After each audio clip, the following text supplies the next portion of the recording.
Hard hitting vlogs. भाई दोस्तों, आपको पता होगा कि भाई वाराणसी में आजकल भाई बंगाल की मुख्यमंत्री एक नंबर की दंगाबाज और एक नंबर की, भाई आप जानते हैं एक नंबर की मैं क्या बताऊं।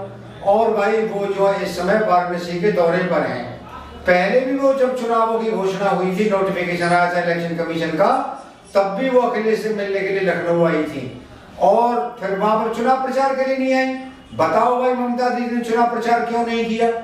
आपको पता होना चाहिए कि अगर वो समाजवादी पार्टी का चुनाव प्रचार करती तो ये 2-4% वोट जो मिलने वाले समाजवादी पार्टी को एक विशेष कम्युनिटी के, वो वोट भी भाई खिसक जाते, और वो वोट भी खिसक जाते तो भाई समाजवादी पार्टी को लेने के देने पड़ते।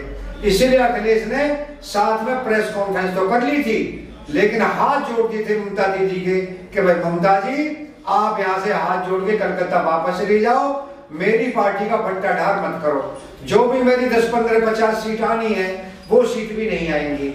लेकिन अब छठे दौर में जब वाराणसी में अब चुनाव होने वाले तो तब ये जो वाराणसी में आई हुई है और ये जो है समाजवादी पार्टी को जिताने के लिए आई है यहाँ पे। लेकिन अभी भी इन्हें रैली नहीं करने दी जाएगी। हमारे चौधरी भाई जयंत वो पहुंच गए भाई वहां पर वाराणसी में, और भाई ये महागठबंधन जो इन्होंने महाठगबंधन बना रखा है, इस ठगबंधन के लिए वोट मांगेंगे वहां पे। दोस्तों आपको पता होना चाहिए कि ये क्या है, क्या चक्कर है, क्यों आई हुई यहाँ पे। ये इसीलिए आई हुई वाराणसी में कि ये चाहती हैं कि वाराणसी मोदी का चुनाव क्षेत्र है, और भाई मोदी के सामने अगर भाई ममता बनर्जी खड़ी होती हैं तो 2024 के लोकसभा चुनावों में ममता बनर्जी ही शायद यही पूरे विपक्ष की संयुक्त कैंडिडेट यानी जॉइंट कैंडिडेट हो जाए। किसके लिए? प्रधानमंत्री के चुनाव के लिए। भाई ये प्रधानमंत्री बनना चाहते हैं ना, ये मैं नाम गिनवा दूं पहले कौन कौन है। अखिलेश यादव है भाई, आपका कौन है वो हाथी वाली बहन जी है मायावती, और भाई आपके श्रीमान है कि वो उधर केसीआर, वो उधर तेलंगाना के मुख्यमंत्री, वो भी भाई महाराष्ट्र में आए हुए थे, वहां मिले थे, उद्धव ठाकरे से मिले थे, वहां पर भाई वो शरद पवार से मिले थे। तो वो भी कह रहे थे भाई तीसरा मोर्चा बनाओ, थर्ड फ्रंट बनाओ, और थर्ड फ्रंट बना करके और मुझे भाई क्या करो, पीएम का कैंडिडेट घोषित कर दो। भाई ये सब कुर्ते सिलवा करके प्रधानमंत्री बनना चाहते हैं। और हमारे भाई खांसी वाले बाबा, मफलर वाले बाबा, भाई श्रीमान अरविंद केजरीवाल, ये भी आपने देखा होगा 2014 में यहाँ दिल्ली से इस्तीफा दे करके वाराणसी पहुंच गए थे चुनाव जीतने के लिए कि भाई वहां से चुनाव जीतूंगा और मोदी का वहां सामना करूंगा, और मेरी अगर 15-20 सीट आ जाती लोकसभा में 2014 में आ जाती तो भाई ये मेरे को विपक्ष वाले ये सारे मेरे को जॉइंट कैंडिडेट बना लेंगे कि भाई केजरीवाल जी आप वहां पर प्रधानमंत्री बन जाओ और कुर्सी को घेर लो।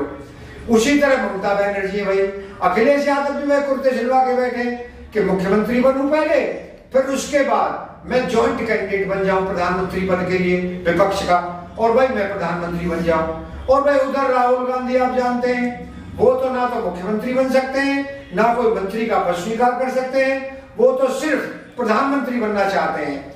तो ये सारे नए नए कुर्ते सिला करके और भाई ये बैठे हुए हैं भाई, पर इनको ये नहीं पता कि ये सीट अभी भाई 2000 यानी 2029 यानी 2029 तक ये सीट खाली नहीं है। इसीलिए अभी मैं 5-7 साल इनको और इंतजार करना पड़ेगा, क्योंकि 2024 में भी आप जानते हैं कि इनके बस की बात नहीं है बीजेपी को टक्कर देना। ये कितने ही नए कुर्ते सिलवा लें। अब ये आई हुई है भाई वाराणसी में श्रीमती ममता बनर्जी, बहन ममता बनर्जी, श्रीमती नहीं कह रहा भाई सॉरी, तो बहन ममता बनर्जी आई हुई है भाई। उधर मायावती जी है वो भी है। तो ये सब प्रधानमंत्री बनना चाहते हैं, केसीआर हो, शरद पवार हो, ये भाई आपके क्या नाम है श्रीमान यानी आपके अरे पप्पू बाबा हमारे श्रीमान राहुल गांधी, और भाई आपके अखिलेश यादव, ममता बनर्जी, और भाई आपके सब ये हाथी वाले, ये सारे प्रधानमंत्री बनना चाहते हैं। तो ये इसीलिए दिखाने के लिए आई है कि भाई वाराणसी में मैं ही टक्कर दे रही हूं मोदी को, और भाई जो मोदी को टक्कर देगा वो विपक्ष का जॉइंट कैंडिडेट होगा प्राइम मिनिस्टर पद के लिए, यानी कि मुझे प्रोजेक्ट करे विपक्ष कि भाई आप ही जो है इसको टक्कर दे सकती हैं बीजेपी को। तो भाई आप जानते हैं इसीलिए आई हुई है यहाँ पे और मुझे पता है कि ये नुकसान करवा रही हैं। अब ये नुकसान करवा रही है समाजवादी पार्टी का, क्योंकि इन 100 सीटों में से जो बची हुई सीटें हैं 57 और 53 छठे और 7वें चरण में, अगर भाई ये नहीं आती तो 10-5 सीटें मिल भी जाती समाजवादी पार्टी को। लेकिन अब तो लगता है कि 10-15 सीट जो आने वाली थी ये भी गई और ये भी अब आने वाली नहीं है। इन्होंने अखिलेश का काम खराब कर दिया। तो दोस्तों आप जानते हैं कि सभी ये प्रधानमंत्री पद की दौड़ में है और ये एक एक स्टेट में है। केसीआर को देख लें भाई, तेलंगाना के अलावा उनका कहीं भी कोई लेना देना नहीं है। आप शरद पवार को देख लें भाई, महाराष्ट्र के अलावा उनका क्या है, कहां पर कुछ है। आप देख ले भाई, पूरा उत्तर प्रदेश भी नहीं जीत पाते। ये क्या नाम है भाई आपके, बहरूपीय समाजवादी, नकली समाजवादी, लाल टोपीधारी श्रीमान अखिलेश यादव। तो आपने देखा होगा पूरे उत्तर प्रदेश में भाई इनका क्या नहीं बेस नहीं है वोट का, फिर भी ये प्रधानमंत्री पद की दौड़ में। और भाई केजरीवाल को देख ले, दिल्ली यानी एक छोटा सा शहर, एक छोटे शहर का मुख्यमंत्री बनने के बाद ये भी सपने देख रहे हैं कि भाई प्रधानमंत्री बनूंगा मैं। और इन्होंने एक बयान दिया था, केजरीवाल ने अभी बयान दिया था कि अगर पंजाब में भाई आम आदमी पार्टी की सरकार बन जाती है तो हमें सिर्फ एक प्रदेश में आने से पूरे देश का विकास होगा। भाई एक प्रदेश में आम आदमी पार्टी के जीतने से भाई पूरे देश का विकास कैसे होगा, ये केजरीवाल बता दें। लेकिन उनका कहने का मतलब था कि भाई अगर हम एक स्टेट में और जीतते हैं तो भाई फिर विपक्ष का मैं जो है संयुक्त कैंडिडेट, ज्वाइंट कैंडिडेट बन जाऊंगा प्राइम मिनिस्टर पद का। कारण उसका कि ममता का एक स्टेट और भाई अखिलेश का एक स्टेट, केसीआर का एक स्टेट, शरद पवार का एक स्टेट, लालू का एक स्टेट और भाई आम आदमी पार्टी हो जाएंगे 2 स्टेट, यानी एक दिल्ली शहर हो जाएगा और एक भाई पंजाब हो जाएगा। तो ये देश का विकास नहीं, जो इन्होंने कहा था कि देश का विकास होगा, इससे देश का विकास नहीं अपना विकास का मतलब है कि मुझे भाई ज्वाइंट कैंडिडेट जो है घोषित कर दिया जाएगा विपक्ष के द्वारा और भाई मैं जो कैंडिडेट बन जाऊंगा और मैं प्राइम मिनिस्टर बन जाऊंगा। ये ममता का भी यही चक्कर है, ये इसीलिए आई है वाराणसी के, वाराणसी चुनाव क्षेत्र है और ये जो भाई टक्कर देने आई है मोदी को।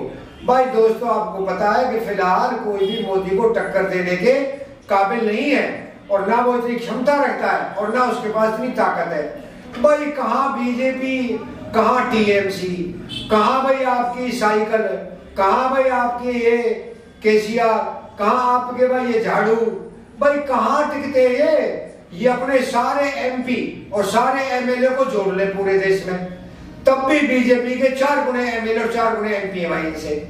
दोस्तों आप जानते हैं कि प्रधानमंत्री का पद और वो कुर्सी अभी 2027 तक खाली नहीं है, आप 2029 तक खाली नहीं है।